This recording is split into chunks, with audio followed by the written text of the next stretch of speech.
Mahalakshmi multiple channel ప్రేక్షకులకి ముందుగా నమస్కారం. అందరికీ రథసప్తమి శుభాకాంక్షలు. మనం ఈరోజు మోతీనగర్లో ఉన్న శివరామాంజనేయ స్వామి దేవాలయంలో ఉన్నాము. రథసప్తమి సందర్భంగా ఈ దేవాలయంలో ప్రత్యేక పూజలు చేస్తున్నారు. సూర్యదేవుడికి ఏ రకంగా పూజలు చేయాలి అనేది ఈ వీడియోలో తెలుసుకోండి. అలాగే సూర్యుడు ఉంటేనే మనమందరం కూడా ఆరోగ్యంగా ఉంటాము. అలాంటి సూర్య భగవానుడు పుట్టినరోజే రథసప్తమి. మరి రథసప్తమి సందర్భంగా ఎలాంటి పూజలు చేస్తున్నారు, ఎలాంటి హోమాలు చేస్తున్నారు అనేది ఈ దేవాలయంలో ఉన్న అర్చకులతో మాట్లాడి మరిన్ని విషయాలు తెలుసుకుందాం.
ఈరోజు రథసప్తమి సందర్భంగా మన దేవాలయంలో ప్రత్యక్ష పూజలు చేస్తున్నారు అని చెప్పారు కదా, ఎలాంటి పూజలు చేస్తున్నారు ఈరోజు రథసప్తమి కాబట్టి ఒకసారి మా వ్యూవర్స్కి చెప్పండి.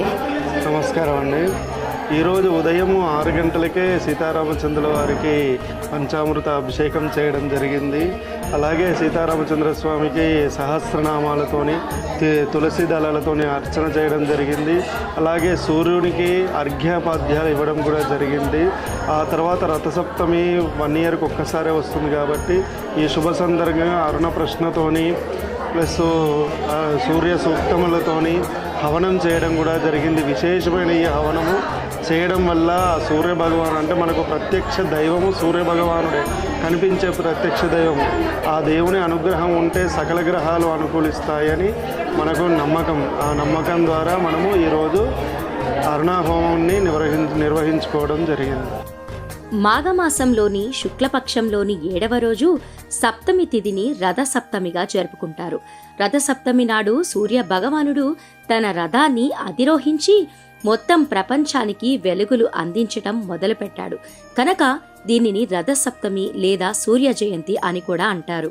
రథసప్తమి రోజు సూర్య భగవానుడు తన శక్తివంతమైన కిరణాలతో ప్రపంచవ్యాప్తంగా తన కరుణ కటాక్ష వీక్షణాలు ప్రసరింపజేస్తాడని చాలామంది బాగా నమ్ముతారు. సూర్యుడు దయ ఉంటేనే ఆరోగ్యంగా జీవించగలుగుతాం. ఇక అటువంటి సూర్య జయంతి నాడు అత్యంత భక్తి శ్రద్ధలతో సూర్యుడిని పూజిస్తే గత జన్మలో చేసిన పాపాలన్నీ తొలగిపోతాయని, రోగాలు బాధల నుండి కూడా విముక్తి లభిస్తుందని చెబుతున్నారు. రథసప్తమి నాడు నదీ స్నానానికి విశేషమైన ప్రాధాన్యత ఉంటుంది. ఈ రోజున పవిత్ర నదులలో స్నానం చేయటం వల్ల వ్యాధుల నుండి ఉపశమనం లభిస్తుందని, ఆరోగ్యంగా ఉంటారని చెప్తున్నారు. ఈ నమ్మకం కారణంగానే రథసప్తమిని ఆరోగ్య సప్తమి అని కూడా అంటారు. ఎవరికైనా పవిత్ర నదులలో స్నానం చేయటం సాధ్యం కాకుంటే గంగా జలాన్ని స్నానం చేసే నీటిలో కలుపుకొని చేసినా కూడా ఫలితం ఉంటుంది.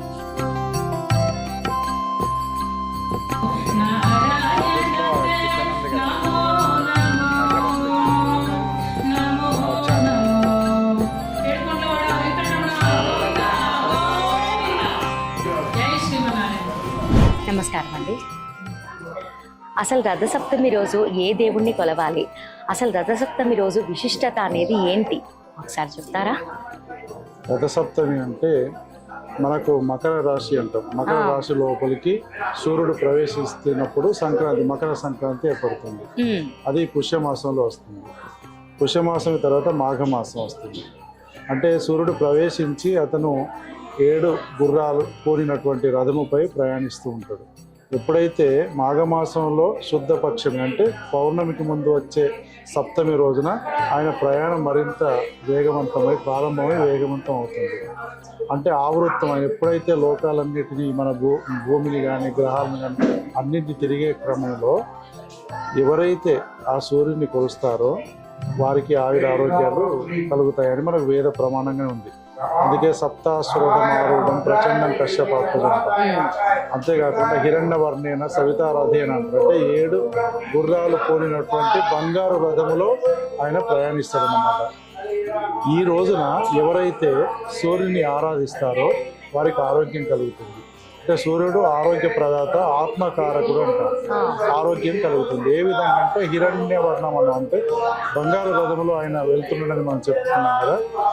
అంతేకాకుండా అరుణ ప్రశ్న అంటే ఏదైతే అరుణ మంత్రంతో కనుక ఎవరైతే హోమం చేస్తారో, హోమం చేయలేని వారు సూర్యాయ నమః అని జపం చేసినా, లేదా అరుణ ప్రశ్న చదువుకున్నా, సూర్య మంత్రాలు చదువుకున్నా, లేదా 7 మన జిల్లేడు ఆకులు, అర్క అంటే జిల్లేడు, అర్క పుష్పము లేక అర్క పత్రము 7 ఆకులను పట్టుకొని కానీ కట్టుకొని కానీ స్నానం చేసినా కూడా ఆ యొక్క ఆదిత్యుని యొక్క ప్రభావం మన మీద ఉంటుంది. ఆయన యొక్క అనుగ్రహం కలుగుతుంది, ఆరోగ్యం మంచిగా అవుతుంది.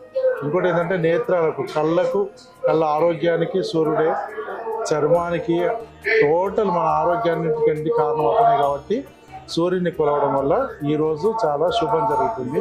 అంతేకాకుండా సూర్యవంశ సంజాతుడైనటువంటి శ్రీరామచంద్రుని పూజ చేయడము, శ్రీరామచంద్రుని ఆరాధించడం వల్ల కూడా ఈరోజు సూర్యునికి చేసినంత విశేష అనుగ్రహం కలుగుతుంది. అంటే సూర్యుని చేసినంత ప్రభావం ఎట్లుంటుందో ఆ రకంగా ఉంటుంది. కాబట్టి ఈరోజు సూర్య నమస్కారాలు చేసుకున్నా, సూర్యుని ఆరాధన చేసినా, సూర్యుని ధ్యానించుకున్నా, సూర్యుని మంత్రాన్ని పఠించుకున్నా, శ్లోకాలు చదువుకున్నా లేదా స్మరించుకున్నా కూడా ఆరోగ్యం కలుగుతుంది, శ్రేయస్సు కలుగుతుంది. అధికారం అంటే ఉద్యోగంలో అధికారుల నుంచి ఏదైనా ఇబ్బందులు ఉన్నా కూడా ఆ ఇబ్బందులు తొలగిపోవడము, ఉన్నత అధికారం రావడము, చదువుల్లో మంచి చదువు రావడం, అన్ని రకాలుగా శ్రేయస్సుగా ఉంటుందని ఈ యొక్క రోజు అంటే ఈరోజు చాలా విశేషమైన రోజు. ఎందుకంటే రథ సప్తమి అంటాము. అంతేకాకుండా స్వామి కంటే సూర్యనారాయణుడు అంటాము. వారికి గోధుమ నూకతో మనము నైవేద్యం పెట్టినా కూడా చాలా శుభంగా ఉంటుంది. కాబట్టి సూర్యుడికి ఈరోజు చేయడం వల్ల అన్ని రకాలుగా బాగుంటుందని చెప్పవచ్చు.